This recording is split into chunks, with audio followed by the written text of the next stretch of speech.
Hello comics people, ako si Mel Kasipit and welcome to Indie Comics Podcast. Kasama ko ngayon si Sir Ian Velasquez. Ay. Finally, lumabas na yung libro. Ito yung follow-up nung interview ni Sir Ian sa IKP. Nung naalala nyo sa Free Comic Book Day nung nakaraang May ba yun? May sa Galleria. Oo, sa Robinson Galleria. Ayan, so lumabas na nga yung libro. Finally, ito na siya. Yan. The Life and Art of Tony Velasquez. The Life and Art of Tony Velasquez, father of Philippine comics. Anong feeling, Sir Ian, na meron ka ng ganitong libro? Kaya finally, syempre sobrang happy na ako na ito na nga, mabibili na nila itong book, no? Itong ang tagal ginawa nito at saka ang dami ring challenges, no? Bago siya na-print. Nalala ko yung mga challenges eh.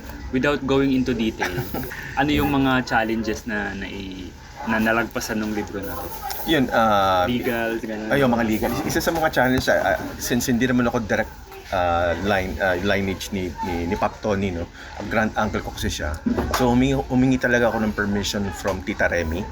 Oo, and dun din sa side ng elder sister niya, yung mga pinsan ko. Oo. So ang daming kaso naka-base lahat sila sa US.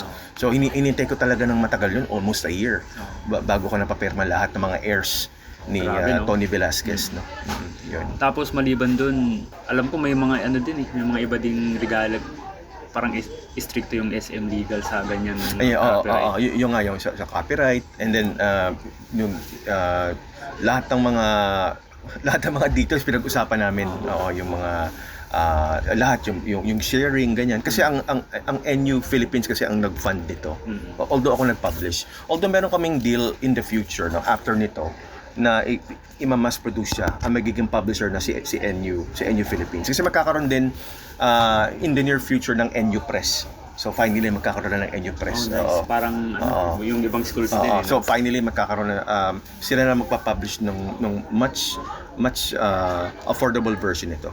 Parang mass market edition. Pero for now ito yung limited edition. Limited edition kasi ano lang eh. Very limited copy. So sa mga gustong bumili, bili na kayo agad. Kaya ako bumili na ako ngayon kasi mauubusan yan sigurado kasi 30 copies lang, and 30 tapos may mga ano pa yan, bibigay ng complete copy sa mga ibang tao. So yung first sale, mga ilan kaya? So siguro mga 20 plus lang ang first sale. And then ang plan ko nga, Mel, i-launch sa July, no? Sa PICOF, no? Philippine International Comics Festival. Yes, congratulations, Comiket Inc. and Company. Ayan, and nakausap ko na si Paolo din. So hinihintay ko na lang yung details kung what day sa PICOF. Kasi I believe yung PICOF mga siguro mga 2 to 3 days siya, ganun eh. So Friday, Saturday, Sunday yata. Yes, mga ganun. Tapos so hopefully pag nilaunch ko siya doon, mag-sell out kagad. Kasi once na ma-sell out, I'll go back to NU Philippines. Para pa din ang mag-reprint. Mag-reprint ng mass market edition. Pero para sa mga nanonood, bili kayo nito kasi ito yung limited edition. So kung may plano kayo mag-resell, well, wag hindi. Personal copy na lang para mas maraming makaano. Ayan. Finally, na-publish na rin siya. Tingin mo, Sir Ian, gaano kahalaga ang mga ganitong libro sa comics scene, sa comics community natin? Yung nga, syempre napaka-importante. Meron na rin naman mga ibang mga comics writers, authors na meron na silang sariling libro na yung mga biography, tulad na si Francisco Coching. One thing going for him kasi si Coching yung pinakaunang national artist galing sa comics. Malamang sila Mang Larry Alcalam susunod na yan. Susunod na rin yan, And yun, and hindi lang naman sila, pati na rin yung ibang mga, sana yung mga heirs din ng mga ibang mga comics writers and artists, makagawa rin sila para makakuha tayo ng insights dun sa kanilang, not only sa kanilang creative work, pati na rin sa kanilang mga sa personal life, no? Yung nga, kaya nga 'di ba nung sinabi ko yung si Gino, sana yung sa mga Ravelo, sana makagawa rin sila after nitong book ni Tony Velasquez. Sa panahon ng indie publishing, actually mas maganda na tayo, ikaw, ako, kayo, ikaw na nanonood na comics people. Ipunin mo na lahat ng mga dapat ipunin, ilagay mo sa files na secure para in the future, yung mga heirs mo gagawa ng biography mo, madali nilang mahanap. Madali na. Kasi mahirap gumawa ng ganito eh.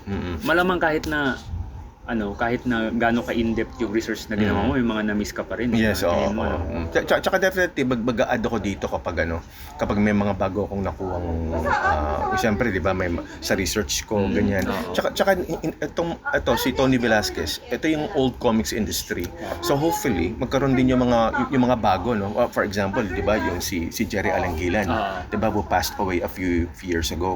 So hopefully magkaroon din siya ng biography din na lalo na marami ring works yun. Para din makilala sila ng mga bagong comics people natin kasi tayo kilala natin kasi panahon natin siya eh. Paano yung mga susunod, yung mga papasok pa lang sa natin, happy community ng comics natin, di ba? Ay, yung nga pala again para maano nila ang nag-forward dito si Sir Paul Medina Jr. Kita natin.